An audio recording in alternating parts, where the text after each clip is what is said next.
Hello everybody, it's me, the friendly Englishman, back with some more Seer by C.L. Werner.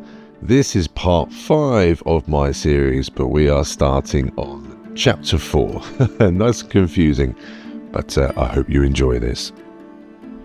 Chapter 4, The City Below. Darkness filled the windowless rooms.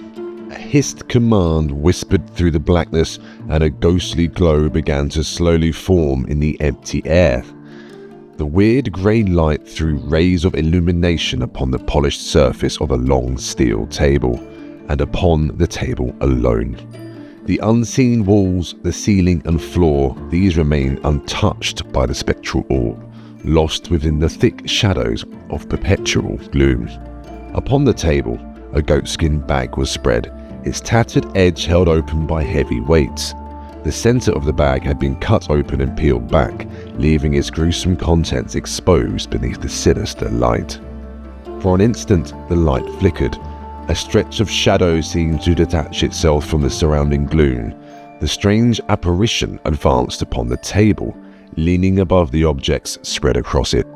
Pale, slender hands emerged from the dark shape. Powerful, claw-like fingers gripped steel instruments, pressing them into the corrupt husk of the creature on the table. A pincer-like device gripped one of the long, fat-bodied worms and pulled it free from the scrawny carcass. Long moments passed as the hand turned the gruesome object around in its grip. Burning eyes studied the worm, committing its every contour and wrinkle to memory. Suddenly, the pincers were laid down upon the table beside the carcass. The pale hands retreated back into the formless shape. Another hiss crawled through the empty room. As eerily as it had formed, the ghost light faded away, consigning the carcass of the dog Theodore Bear had killed once more to the darkness. The dank darkness of the river had a soothing effect on Seer Thankwell as he stood upon the deck of the flat-bottomed barge. He could feel the wood creaking and rolling ever so slightly beneath his feet, swaying in time to the current of the underground channel, and the Skaven barge rats poling their vessel through the black deeps of the world. He could hear sleepy river bats croaking and chittering to each other from their perches on the ceiling high above the water. He could see the faint splashes in the stream as pallid cavefish burst the surface to slurp great gulps of air into their slimy bodies. He could smell the 1,000 odours sweeping down the channel, the stink of wet fur, the decaying reek of rotting wood, the pungent tang of rat roasting over an open fire, the sharp suggestion of rusting metal, and the seductive scent of warpstone smouldering in a metal brazier.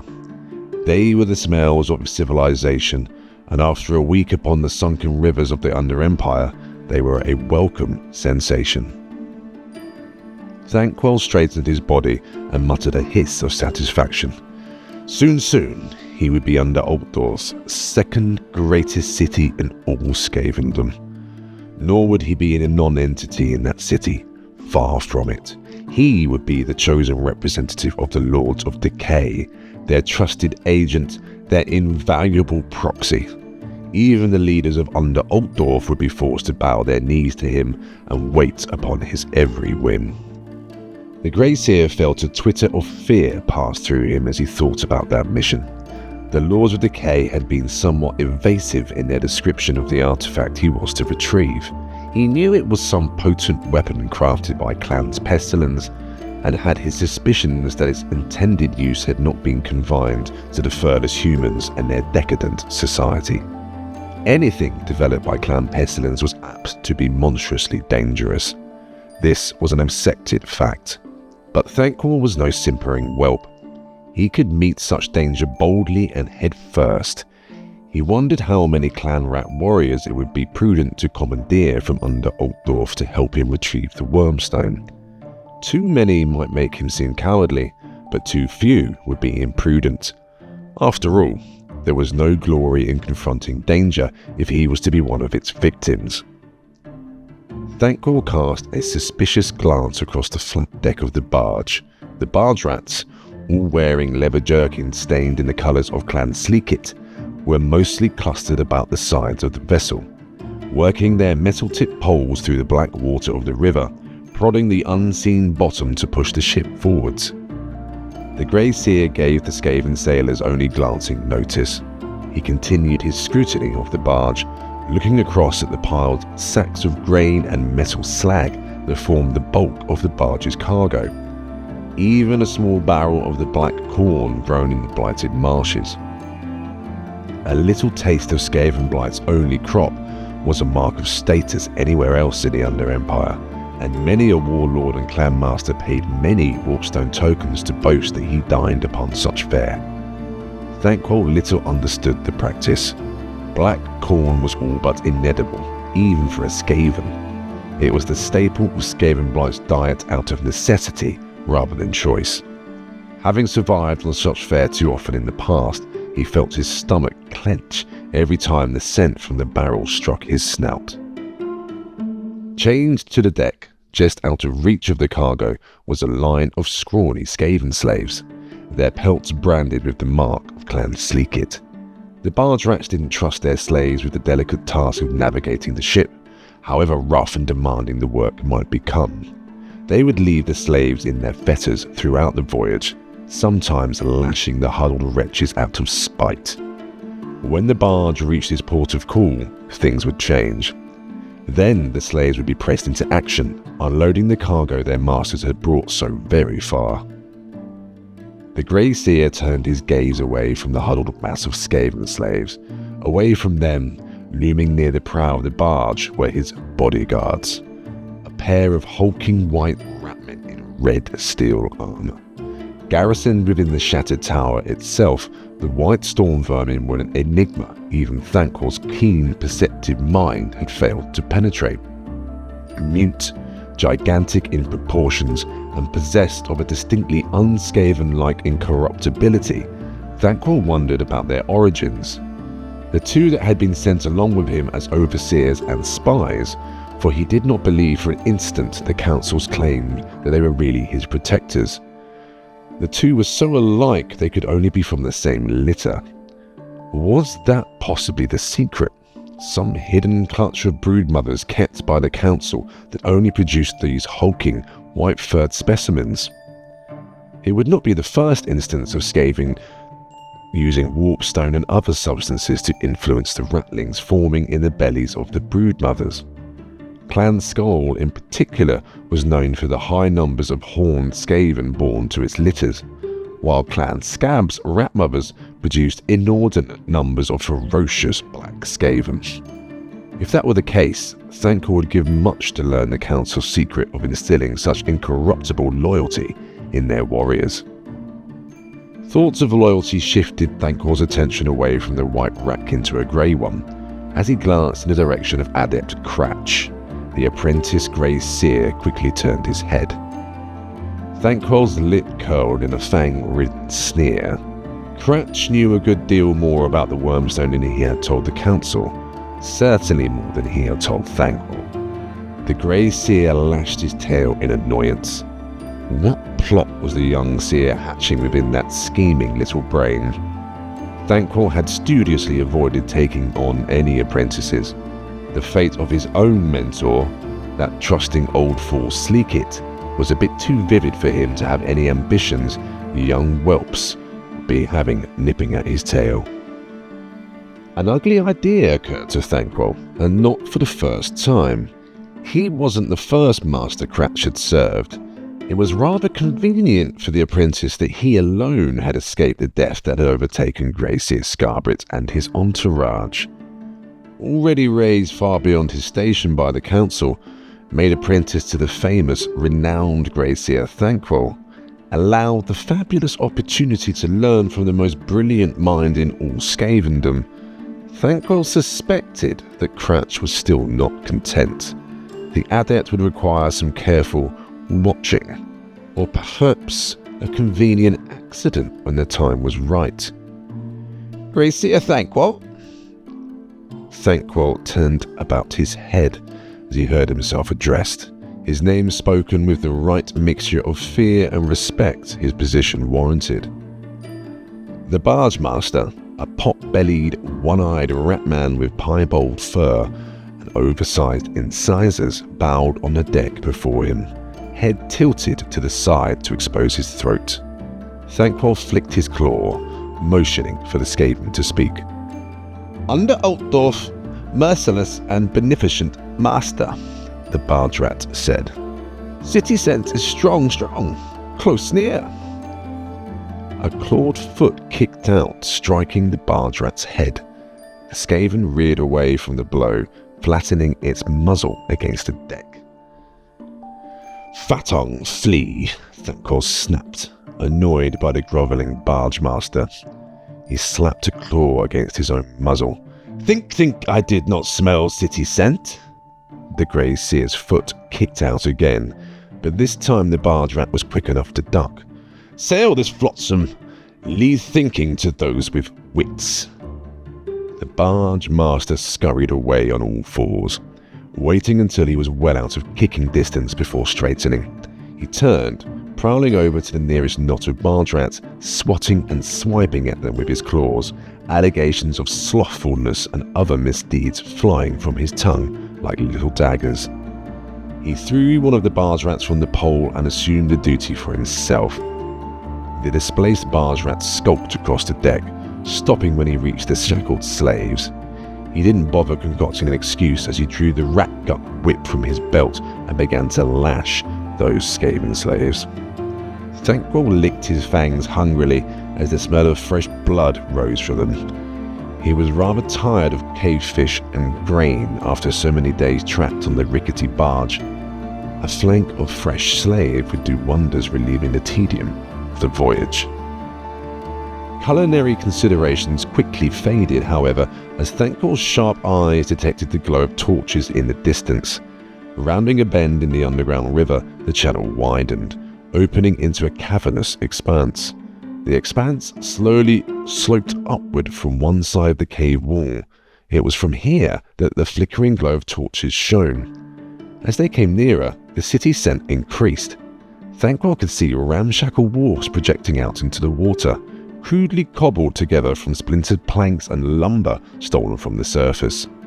The wharfs were swimming with ratmen of many sizes and colours, hurrying to unload sacks of grain, coffles of Skaven slaves, boxes of warpstone, and other cargo from a small flotilla of Clan Sleekit barges. Others were busy loading cargo onto empty barges, blocks of masonry, cords of lumber, baskets of steel, bundles of cloth, the plunder and loot from hundreds of midnight forays into the nest of humans above, in Under-Altdorf. Thankwell snickered as he saw coffles of pale, shivering humans being led onto some of the barges. After his recent misfortunes, his contempt for the furthest breed had only grown. He wished the humans ill fortune in their new lives as slaves. Perhaps they would find themselves being sold to Clan Moulder to use in their ghastly experiments. With the recent slave revolt in Hell Pit, the Master Moulders would be needing a new supply of subjects for their studies. The barge slowly manoeuvred through the press of ships clustered about the wharves. The barge master snapped orders to his crew and the boat shifted about, making for an empty dock that had just been vacated by a ship loaded with bolts of brightly dyed cloth. Another ship tried to slip into the position, nearly colliding with the barge. Angry squeaks of accusation from the other ship quickly died when the barge rat saw Thankwell's imposing figure standing upon the deck. With indecent haste, the other ship pulled away, not caring how many other barges it jostled as it made its retreat. Thankwell straightened his posture, tightening his grip on the staff clutched in his claws as the barge slid into place beside the ramshackle dock. Activity around the wharf came to a standstill as Skaven paused in their tracks to stare at a sinister grey beast. The scent of fear musk rose from the most timid. Others hurriedly averted their eyes and quickly remembered reasons why they should be elsewhere. An unnatural hush fell across the waterfront, and for the first time the sloshing rush of the river was not drowned out by the squabbling squeaks of the ratkin. A big brown Skaven, its scarred body pressed into a tattered collection of rags bearing the sign of Clan Scab, emerged from the ore that suppressed the rest on the waterfront. Brandishing a thick iron rod, he savagely struck at a huddle of emaciated humans, their bodies even more scarred than that of the ratmen. The wasted slaves shuffled to the wharf, casting ropes to the barge rats on Thanquol's ship. The Skaven snatched the ropes from the cowed humans, swiftly tying off their vessel to the rickety dock. Thanquol waited until the brown slave master encouraged his charges to place a gangplank between the deck and the dock before thinking about disembarking. He was relishing the respect and fear he smelled rising from the ratmen all around him. News of his coming had preceded him. Despite the council's unjust blaming of him for their recent setbacks, the numberless masses of the Under-Empire remembered him as the great and mighty Seer Thanquol. They remembered and they shivered in his presence. The barge rats started to release their own Skaven slaves to unload the cargo. Thanquol shot a malicious glare at the barge master as he noticed the activity. The ratman wilted before the Grey Seer's fiery gaze. Did the idiot really intend to put his petty businesses before Thanquol's disembarking? The wretch should be praising the horned rat with his every breath that he'd been allowed to this unrivaled honour of conveying a personage so esteemed upon his dilapidated scow. Thanquol stalked towards the cringing barge master, whose terror only swelled when the red-armoured storm vermin fell into either side of the Grey Seer, murderous smiles on their muzzles. Thanquol raised his staff, gripping it close beneath the metal icon. It hung, poised above the barge master's head like the iron bludgeon of the waterfront slave master.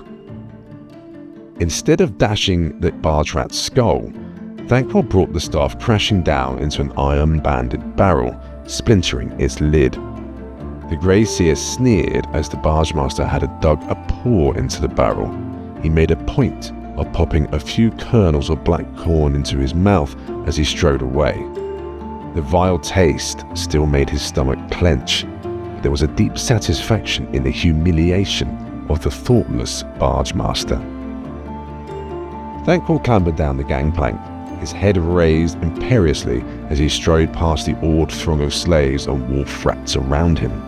He could see the great tunnels that stabbed through the earth away from the docks, thrusting down into the twisting burrows of Under-Altdorf proper.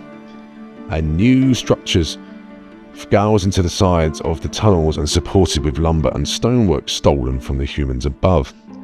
These stood illuminated by torches and warpstone braziers. Vaults for cargo unloaded at the docks, slave pens, even the workshops of Clan Sleeket's shipwrights loomed against the walls of the cavern. Thanquol could see a battered sign, perhaps stolen from a human tavern, hanging from a rusty chain above what could only be a garrison of the settlement's warriors. It was from the garrison that an armed body of Skaven emerged, marching quickly across the waterfront, kicking and biting any ratmen too slow or slack-witted to make way for them. Thanquol was not surprised to find that they were storm vermin, of the more usual black-furred kind. Their steel armour and weapons were better than most settlements in the Under-Empire could boast, but then few places had the rich opportunities to bloat their armories through theft and bribery the way that Under-Altdorf could. The black storm vermin looked puny beside the albinos the council had sent along with him, but there were at least a little score of the fang-faced brutes. Any lingering confidence Thanquol had in his bodyguard suffered when he noticed that counting was not one of their deficiencies, and the two warriors began to slowly back away from the Grey Seer. The company of storm vermin came to a ragged stop before the dock. If they had been a less menacing sight, Thanquol might have snickered at the foolish attempt at aping the drill and precision of a human regiment. Most Skaven were content to leave such pompous nonsense to the humans, but then there were many strange ideas among the inhabitants of Under-Altdorf.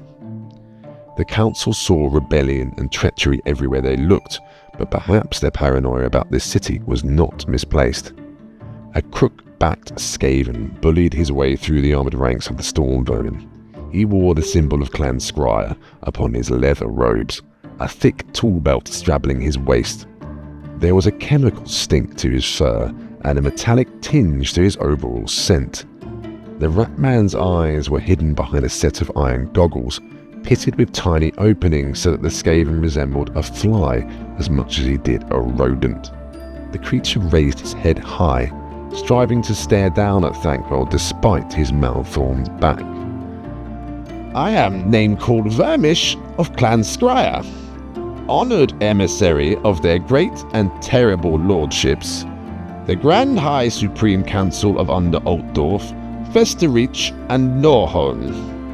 I am delegated to speak with Thankwell. Seer Thankwell.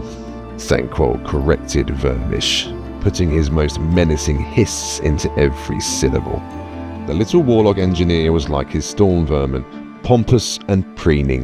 Far too recently Thankwell had trembled before the Lords of Decay, before the Council of 13 itself.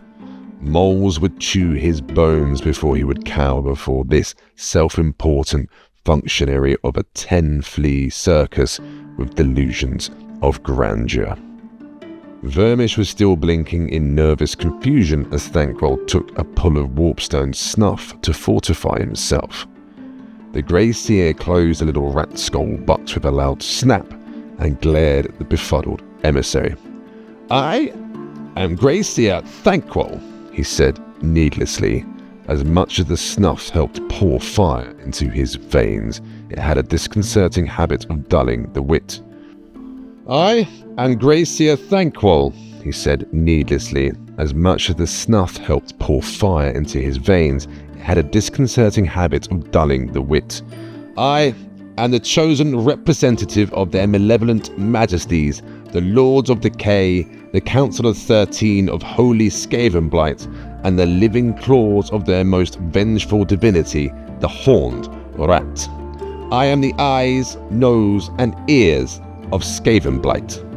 I am their judge and their dagger. Know me and tremble, spleenless mouse, and beg my indulgence for your impiety. There was no confusion in Vermish now. His head lowered and turned, exposing his throat in the traditional display of subjugation. Several of the storm vermin had likewise dropped down, lowering themselves before the formidable figure who had so thoroughly cowed the sinister Vermish. Thankwell's tail twitched in satisfaction as he saw the display his fierce words had provoked. For an instant he considered drawing upon his sacred powers and immolating a few of the cowering ratmen as a reminder to the rest of the finality of the Horned Lord's holy wrath. He quickly relented, understanding it was the warpstone inciting him to such recklessness. Scolded, the Under-Altdorf warriors might prove tractable. Attacked, they might respond in kind. Thankwell still didn't like the way the numbers favoured Vermish. Forget this unworthy flea, the most awful of dooms, Seer Thankwell. Vermish stammered, a suggestion of musk in his scent now. My masters bid me wait seek you. They wish once to speak with your terrible eminence at once, if it pleases you, most dreaded of sorcerers. Thankwell stared down his snout at the contrite Vermish, giving him only a slightly menacing display of fang to keep him in his place. It pleases me to see your chieftains, Thankwell told him. You may lead the way to their chambers. Bowing and grovelling, Vermish hurried to reform the storm vermin into 2 columns, then waited for Thankwell to join him at the centre of the protective formation. With a measured, unhurried and unworried pace, Thankwell slowly strolled towards the armoured warriors. He snapped a few whispered commands to his bodyguards, promising unspeakable things if they should leave his side again. Even the elite white storm vermin seemed disturbed by some of the sadistic images he conjured. A masterful display, Seer. The thorning words were like a weasel's whisper against Thankwell's ear. The fur on the back of his neck crawled as though feeling the bite of a knife, but Thankwell forced himself not to break stride. In his preoccupation with Vermish, he'd forgotten about Cratch. He blamed the oversight on the warpstone dulling his mind. "Adept Cratch," Thanquol snarled. "An apprentice's place is before his master, where his mentor can watch, see, and point out his pupils' missteps." Cratch hurried forwards, bowing his head in deference to Thanquol's reprimand. "Forgive me, Craster," Cratch said. "I did not want any enemies to sneak up behind you." Thanquol gave his apprentice a blank, dumbfounded look, then blinked away his disbelief. Either the ratling thought himself incredibly clever, or else he was the most painfully obvious backstabber ever suckled by a broodmother. As he continued to stare at the simpering apprentice, Thanquol noticed that Cratch was furtively snacking on something clenched in his left paw. The Grey Seer gestured at his apprentice with a claw. "What are you eating?" he demanded. Cratch's eyes became downcast, his body posture wilting like a flower beneath the lustrous sun. Guiltily, he opened his paw, revealing a few kernels of black corn. Thanquol snickered, understanding now why his apprentice had such a sickly scent. He realized that he still held a few kernels himself. With a broad gesture, one that could not fail to be noticed by Vermish and his warriors, Thanquol placed the rest of the kernels in Cratch's paw. "A reward gift for your tireless loyalty," Thanquol told his apprentice. The display of black corn, such a valued commodity in Under-Altdorf, given so liberally to a mere underling, would go far to impress upon Vermish that Thanquol was above the thieving, cringing inhabitants of this city. He was reinforcing his fierce words, reminding Vermish of where he was from and who he represented. Stalking onward to join the functionary, Thanquol watched Cratch from the corner of his eye. There was, of course, another, purely selfish reason for the display, and each time he saw Cratch's face twist with revulsion, Thanquol felt a little shiver of amusement tingle down his tail. The shop of Dr. Lucas Philip Lowe was an old, half-timbered building that looked old enough to have been the birthplace of Magnus the Pious. A balustrade of brickwork seemed to be all that was keeping its eastern wall from collapsing into an alleyway, while the roof was missing so many tiles that the support beams stood naked and exposed to the elements. It didn't matter over much. None of the upper 3 floors of this structure were inhabited, and if it were not for Dr. Lowe's shop, the entire building would have been abandoned. The glass blower that had once operated the store next to Dr. Lowe was long gone. A faded playbill still pasted to the window advertised a Detlef Seer tragedy that had stopped being performed 20 years ago. Even if the building was not threatened to collapse into ruin every time a stalk landed on its chimney, the landlords would have been hard-pressed to find tenants after Dr. Lowe moved in. In the wealthier and more educated districts of Altdorf, shops like that of Dr. New, an alchemist by profession, was shunned because of foul odours and the very real threat of dramatic explosions. In a superstitious, Blackwood slum like the waterfront, the situation was worse. The denizens of such places had little tolerance for magic of any sort, having listened only too intently to the fiery sermons of zealous Sigmarites. To their minds, there was no separating an alchemist from a wizard and a wizard from a sorcerer. Still, a shop like that of Dr. Lowe did not depend upon local custom for its business.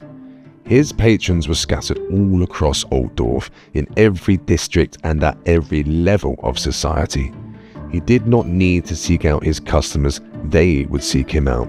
And because of the isolated, lonely situation of his shop, they would feel even more comfortable about patronizing the alchemist. At present, however, the men moving about the wooden racks of powders and pastes, peering into the jars of dried spider legs and pickled salamander eyes, were sellers, not buyers. Dr. Lowe, seated at a long table at the rear of his shop, watched the men through the jungle of alembics and jars scattered across his workspace. Scruffy, caked in the grime and poverty of the waterfront.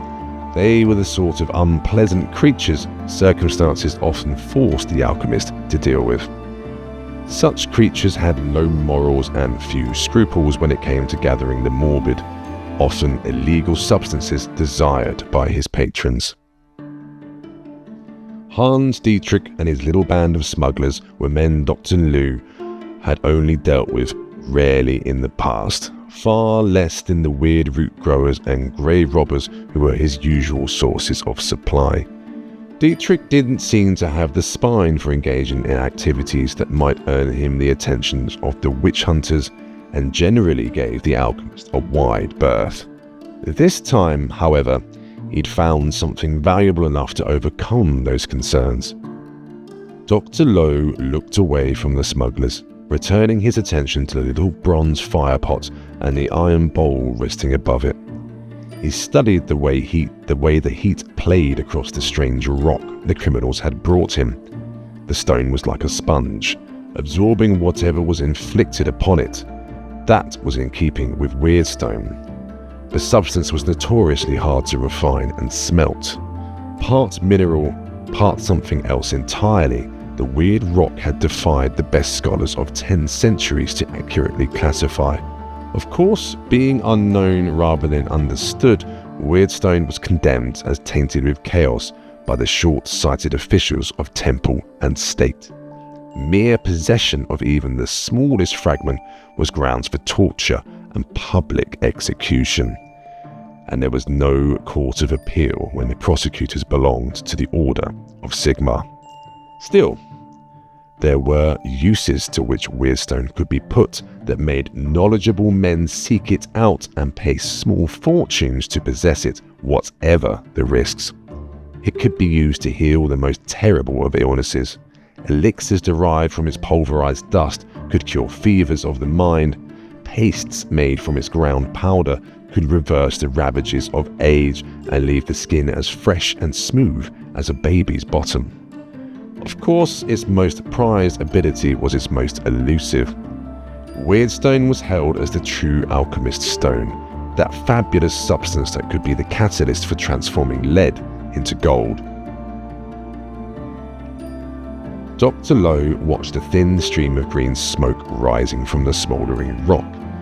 It had an unusual smell to it, not something he would associate immediately with Weirdstone, but still, somehow making him think of the outlawed mineral just the same. Perhaps this was some exotic ore, some incredibly rare variant of the Weirdstone more commonly known to scholars and wizards. If that was true, there was no telling what price the substance might command. "Well, Herr Doctor," a gruff voice intruded upon the alchemist's thoughts. Looking up, Dr. Lowe found himself staring into the hard features of Johann Dietrich, the larger and more imposing brother of the crafty Hans. Johann had a shrewd look about him, one that set Dr. Lowe on his guard.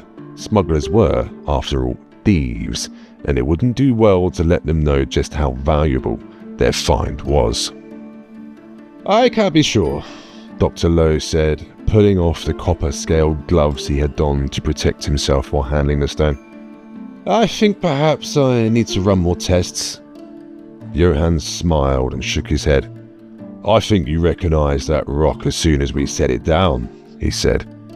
"Play your games on your own time, frog catcher. We don't have any to spare." Dr. Lowe leaned back in his chair, crossing his arms defiantly. He wasn't about to be lectured by some illiterate slob from the gutter, certainly not in his own shop. He sniffed at the silver pomander dangling from his neck, letting its medicinal fumes ward off any tainted dust that might have dispersed into the air from his handling of the specimen. "You tell me what it is then," he snapped. "I think it's Weirdstone," Johann told him. The alchemist laughed. "What do you base that on?" he scoffed. "The word of some hop-headed cut-purse?" Dr. Lowe pointed a finger at the lurking figure of Kempf. The weasel-faced thief grinned back, making no secret of his eavesdropping. "No," conceded Johann. "I base that on the smile you keep trying to hide. Greed doesn't become you, Doctor." The alchemist scowled, making a show of prodding and poking the silver sliver of stone in the bowl with a copper rod. "It might be weird stone," he admitted reluctantly. "If it is, I might be able to find a buyer for you." "How soon?" Kempf interjected, his voice eager and hungry. Johann glared at the small thief, only relenting when he backed away from the table. "It would take a while," Dr. Lowe said after a moment of thought. He tapped the table as he considered his answer. "One has to be careful making inquiries of this sort, you understand. If you have a buyer, we might have more to sell to him," Johann said in a low voice. Dr. Lowe's eyes narrowed, and he directed a cautious stare at the big smuggler. How much more?" "More. A lot more." Johann gave him a slow, knowing nod. "A lot more," he said. Dr. Lowe didn't try to hide his smile now. "It looks like this may very well prove to be Weirdstone. If you have much more, it will take some time to find enough buyers to move it." Johann shook his head. "We prefer to dispose of it all at once." "Very dangerous to try and sell a large quantity of Weirdstone," Dr. Lowe told him.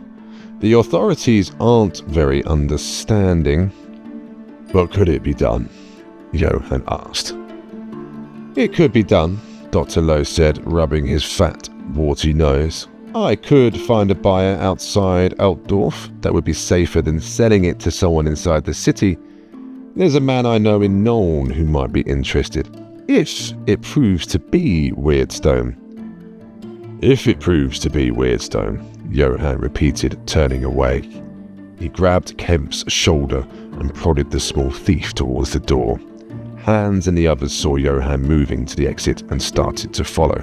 Where can I contact you?" Dr. Lowe called after the departing men. Hans turned around and smiled at the alchemist. "You don't," he told Dr. Lowe. "We'll contact you."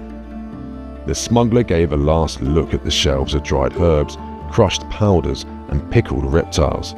"Interesting stuff you have here, Doctor. Disgusting, but very interesting." Dr. Lowe scowled as he watched Hans amble out his door. Ignorant peasants. What did they know of scholarship and learning? The fools had no idea what they had found. No idea at all. The specimen they had left him with was worth a small ransom on its own. Certainly more than the thugs could earn in a month sneaking wine past the exciseman. The alchemist sucked his teeth and leaned over the iron bowl again. It was Weirdstone. Every passing moment made him more certain of the fact. He had several contacts in the colleges of magic who would all jump at the chance to buy such a fine specimen. Briefly, he considered informing them of the find that had fallen into his hands, but Johann's claim that the smugglers had more gave him pause. It might be the bold promise of clever criminals trying to ensure a square deal from the alchemist, but Dr. Lowe was reluctant to dismiss the possibility out of hand. He thought of his contact in Nuln. Dr. Drexler had been obsessed with the study of Weirdstone since the Nuln riots several years ago. The physician would pay handsomely if Lowe could provide him with a significant supply of the mineral.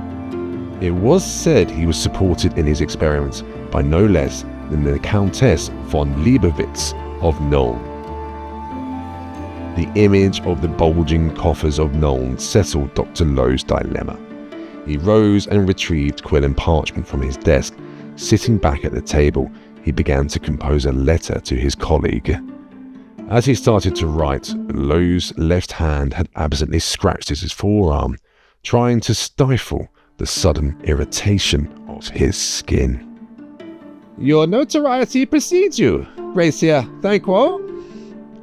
The speaker was Gracia Strapqui, the highest-ranking representative of the Horned Rats priesthood in Under-Altdorf and the occupant of the centermost seat on his ruling council. An aged, white-furred Skaven with mismatched horns Thrakwi had the smug scent of a cunning politician, well versed in the arts of corruption and cronyism.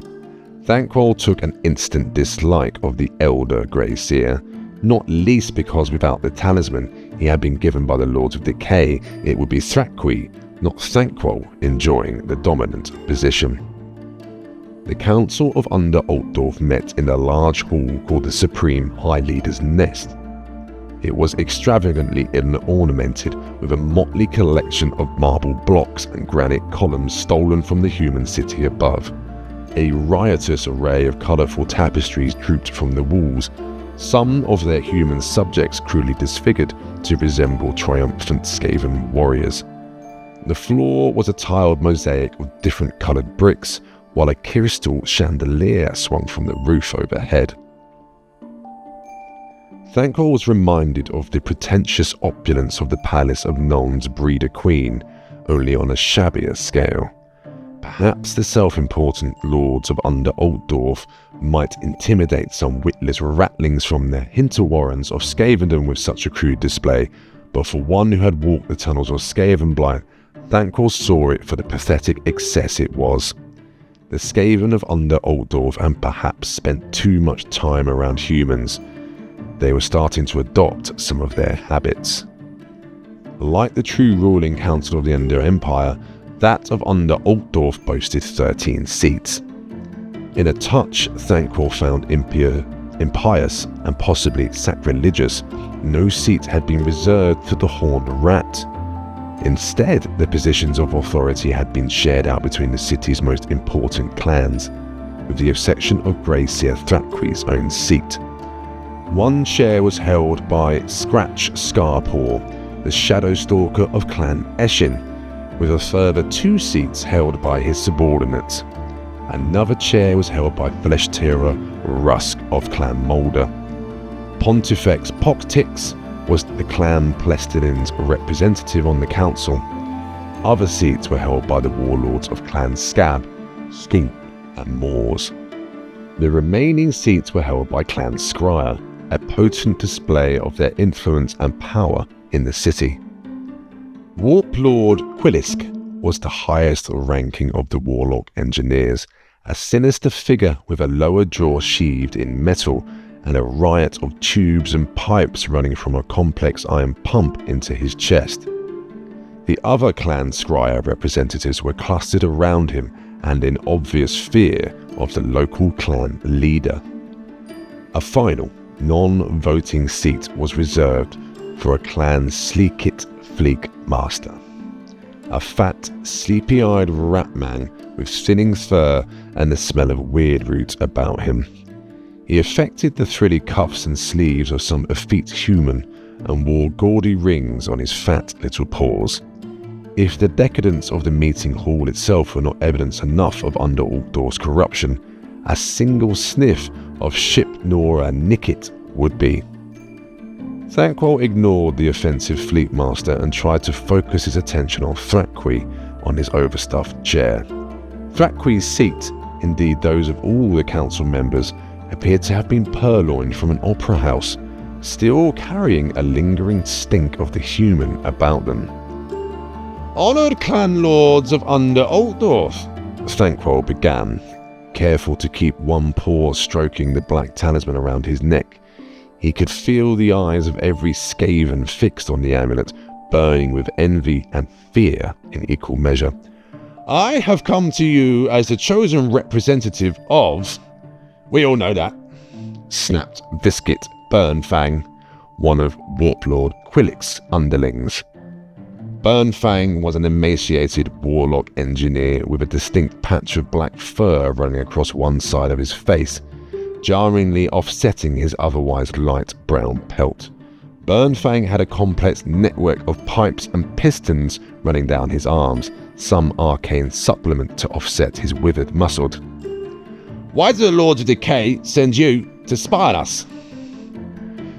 "Because of your reckless experiments and blasphemous speak-talk," snarled Poxtix.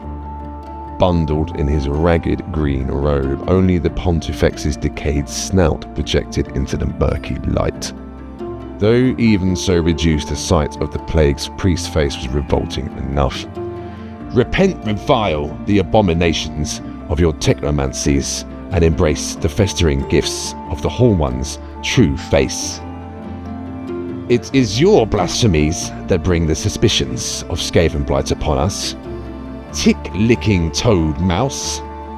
The vicious snarl this time belonged to Warlord Gashlik of Can Moors, a hulking black-furred brute clad in the steely skin of a human knight, pushing your festival of pestilent faith into excesses no Skaven of conscience can tolerate.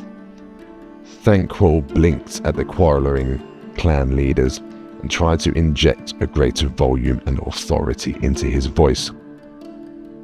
Masters of Under-Altdorf, I come here in the name of... You should snarl, roared Warlord Stabnash of Clan Scab.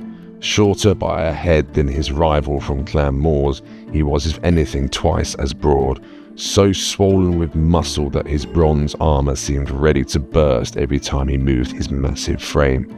You and your toe-stabbing runt stickers have been sucking up to poxticks and its fanatics like they were your mother's teats. How convenient that your warriors should happen to save this maggot-eater's pelts last Vermintide when he dared preach his heresies in the scroll, and the clan rats rose up in pious indignation. I come to Altdorf, muscle-brained orc fondler, spat one of Clan Scryer's leaders, a twitchy creature in red robes who had somehow managed to burn off his ears as well as the fur on top of his head. We all know behind that riot. I am sure Clan Scab did not shed any tears when our Warfire thrower workshops were burn-wrecked. Not after you were told to bid for your weapons was low. The Lords of Decay have sent me. My clan knows those weapons well. Death-peddling grub-biter. Scratch Scarpaw rose from his chair, menacingly fingering the array of knives he wore across his neck. They ended up in the paws of Clan Skull so they could attack the dojo of my Night Runners. There was silence a moment when the eyes of the Council of Under-Altdorf shifted to Naktwitch Nosetaker, the local head of Clan Skull. The scrawny rat man with the reddish-hued fur puffed idly at a rat skull pipe and blinked at his scowling contemporaries. It seems like a good idea at the time, Naktwitch said, with a purely human shrug of his shoulders. This comment caused the council chamber to erupt into a dozen arguments, each trying to hiss down the other. Thanquol ground his teeth, then settled back where he waited for the bickering leaders to quiet down. This was the hierarchy of Under-Altdorf. These were the Skaven who thought they could make their city the new Skaven blight. A cunning gleam entered Thanquol's eyes as he leaned against one of the columns and crossed his paws. Such enmity between the clans could serve him even better than any unity of purpose. He could play each rivalry for all it's worth. He wouldn't seek to curry favour with any of the clan leaders. Let them seek to earn his favour. Each would seek to outdo the other, trying to support Thanquol, giving the Grey Seer far more resources than he could draw from any single clan. It was a prime situation to exploit, and if some small part of what was generously donated by the clans went to rebuild Thanquol's diminished personal fortune rather than achieving the council's mission, well, that was simply something the Lords of Decay didn't need to know about. Thanquol was just beginning to feel quite pleased with himself as the hissing, snarling music of the clan leaders swirled around him when he happened to glance at old Thrakwi. The elder Grey Seer wasn't participating in the bickering of his fellows. No, he was instead being quite silent, just sitting back in his chair, his gaze fixed on Thanquol, watching every breath the younger Seer took, observing every twitch of his tail and flicker of his whiskers. Thanquol couldn't hold that stare. It felt too much like Thrakwi was trying to look inside him to let those old eyes burn a hole right down into his soul. The bright glow of kerosene lamps shone down along a long marble-topped table. Fluted columns flanked a circular chamber, supporting the domed ceiling high above. Tiered seats formed a semicircle around a sunken pit, making it seem almost like the stage of a small amphitheatre. It was upon this stage that the marble table reposed, and around it, two figures moved with all the care and precision of the most rehearsed thespian. One of the figures was old, a full white beard compensating for his bald, liver-spotted head. He carried himself with a pronounced stoop, but with the dignity of a man of position and authority. His rich clothes were obscured by a crude smock of white that covered him from neck to knee, providing only the most scant glimpse of the finery beneath. His companion was also in white, but her garments were of the softest fabrics, flowing robes that might have been spun from snow. The image of a heart dripping in a single bead of blood was embroidered upon the breast of her robe, picked out in yellow thread. About her neck she wore a silver pendant displaying a dove. She was not so old as her associate, but the stamp of time had already seeded silver in her long, dark hair, and little wrinkles spread away from her deep, sombre eyes. The object of their attention was spread out across the table. It had been the carcass of a mid-sized dog, though now it had been dissected into its component parts.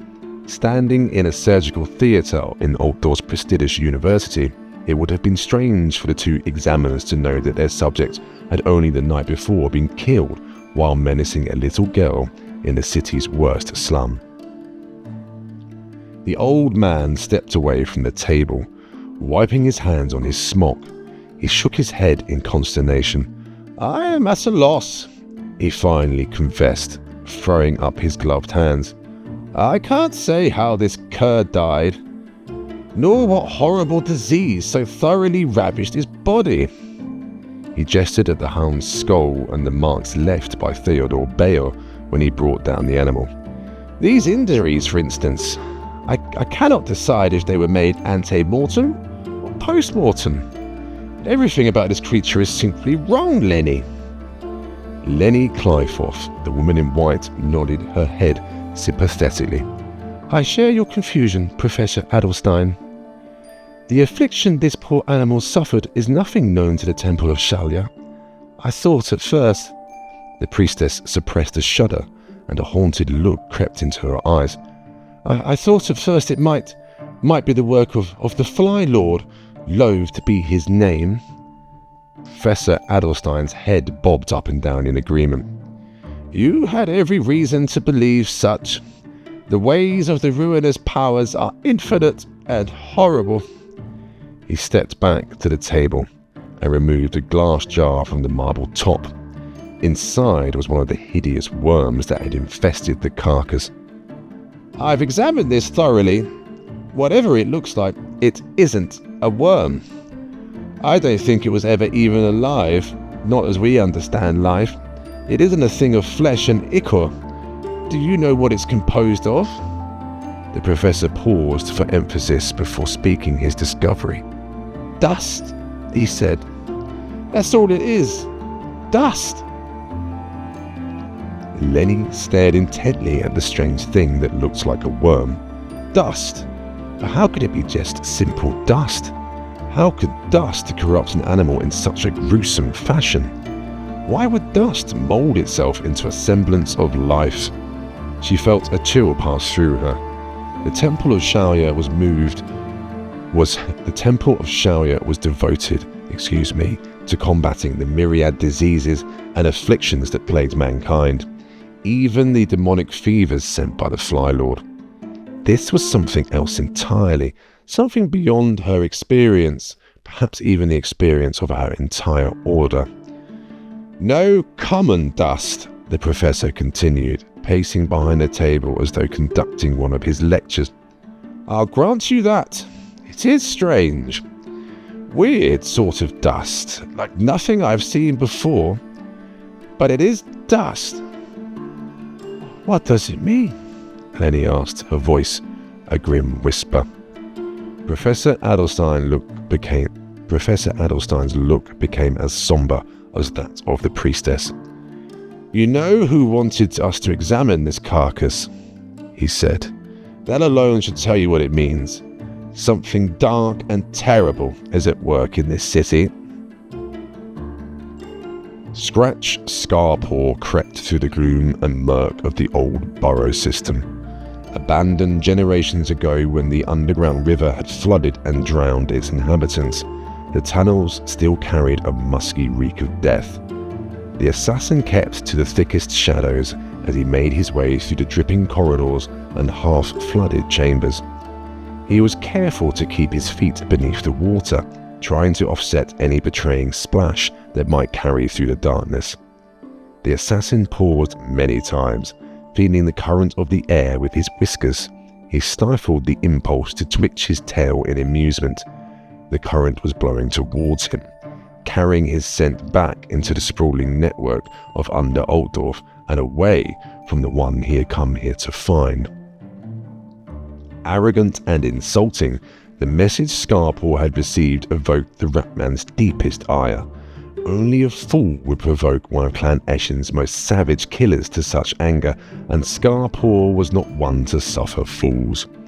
He would add the insulter's pelt to that of the Skaven slave who had acted as his messenger, a vivid reminder to any others who thought to dishonor Scarpaw and his clan. The assassin's whiskers twitched as he caught a new smell beneath the musky death stink. It was the scent of mangy fur and festering sores, the smell of mouldy rags and rusty metal. Clan pestilence. He should have expected some fanatic from the disease-worshipping cult to be behind such madness. Pontifex Poctix would be short a few followers after this night's work. Maybe Scarpaw would send the plague priest the heads of his deranged followers as an example of Clan Eshen's prowess. Scarpaw lifted his head. Even to his keen eyes, even knowing what he was looking for, he couldn't see the slightest sign of the menace prowling above him on the roof of the tunnel. Trained in the arts of stealth and murder by the hidden masters of Cathay, the team of black-clad killers who formed the Triad were Scarpaw's most potent warriors. Living weapons that struck from darkness and melted back into the shadows before the most wary Skaven could even draw a breath. Steel climbing claws were fitted about their paws, allowing them to find purchase even in the slippery rock of the abandoned tunnels. Even if some quick-eared sentinel did detect Scarpaw's approach, his foes would expect the assassin's guards to be around him, not above him. A sickly light glimmered in the darkness ahead. Scarpaw's lips pulled back in a feral smile. This would be easier than he thought. He drew the weeping blade from its scabbard, a sweat of poison dripping from its serrated edge. One cut from such a blade would finish even a plague monk, however many contagions the fanatic had invited into his flesh. The musky smell intensified as Scarpaw crept forwards. Above him, he could smell the eagerness of the Triad as they hurried along the roof, eager to begin the killing. Briefly, Scarpaw entertained the notion of allowing his minions to settle the affair for him. Then he remembered the condescending lines he had read upon the ratskin parchment, and his rancor rose once more. He'd cut the flea's tongue from his mouth and feed it to him. The greenish light now revealed a small chamber. Scarpaw could see a clutch of plague monks gathered about the far end of the chamber, their robes frayed and decaying. At the centre of the chamber, upon a crude dais that helped it rise above the level of the water, a throne-like seat of old bones had been set. Upon that seat rested a figure as abhorrent as anything Scarpaw had ever seen. Even the assassin was repulsed by the swollen boils that disfigured the seated Ratman's face, by the sickly green taint to his flesh, and the thin patches of fur that yet sprouted from his diseased hide. The tattooed robes the rat man wore were heavier and thicker than those of his minions, ugly symbols stitched across the border of the long cowl that framed his face. A heavy book bound in Skaven hide rested in the monster's lap, while his claws played absently with the tiny copper bells that dangled from a long wooden staff.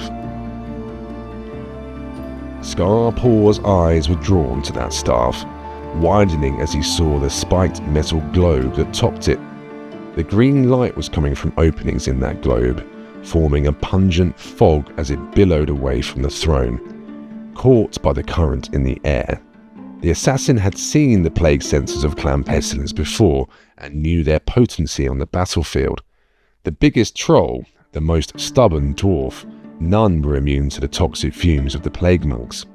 He started to back away, deciding that perhaps it would be best to allow the triad to do the job for him after all. Then Scarpaw felt something slide against his leg. The assassin's head snapped around, staring at the dimly seen object bobbing on top of the water. It was the bloated carcass of a rat, and it was far from alone. Having spotted one, now Scarpaw's keen eyes could pick out dozens. The assassin realized with horror something he had observed but failed to appreciate during his vengeful passage through the tunnel. Every corner of Under-Altdorf was swarming with rats of every size and shape.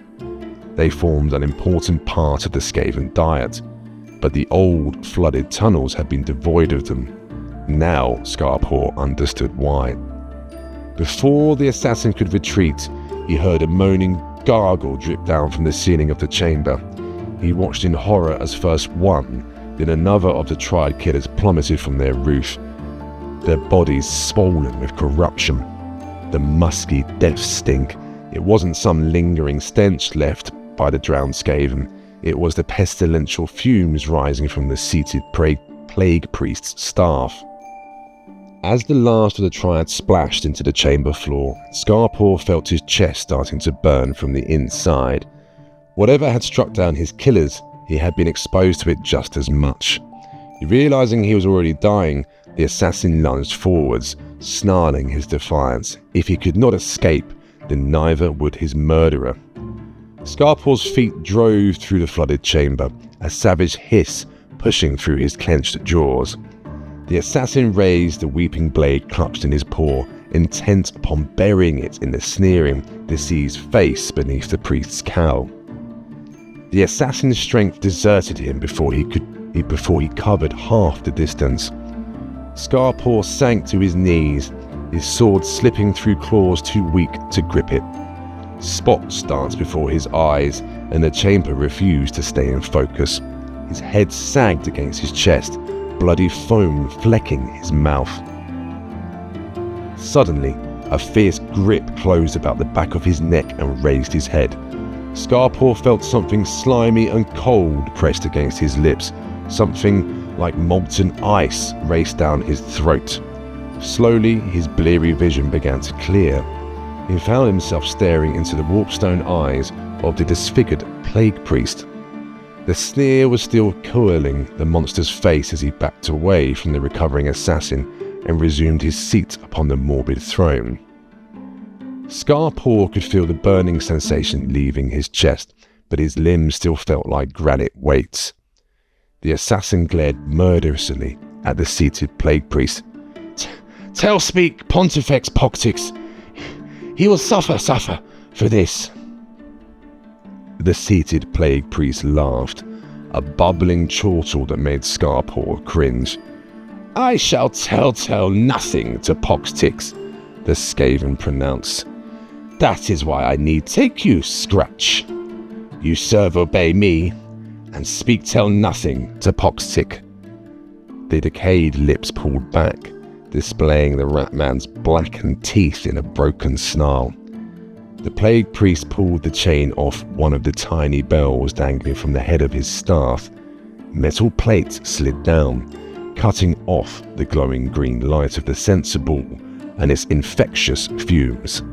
The plague priest's eyes shone in the darkness, and Scarpaw could hear the other plague monks shuffling forward through the water now that the dangerous fog was cut off. I am Lord Skrolk, the Skaven on the throne said in a guttural hiss. You will be my sniffer spotter, my knife fang. Otherwise, I will not give gift you more of my antidote. Think ponder, Scratch, then give gift me your allegiance. Well, there we have it. Thank you so much for listening. Sorry for any kind of mistakes as we go along. I hope you enjoyed that, and I look forward to speaking to you again very soon. Cool story. Take care, guys. Goodbye.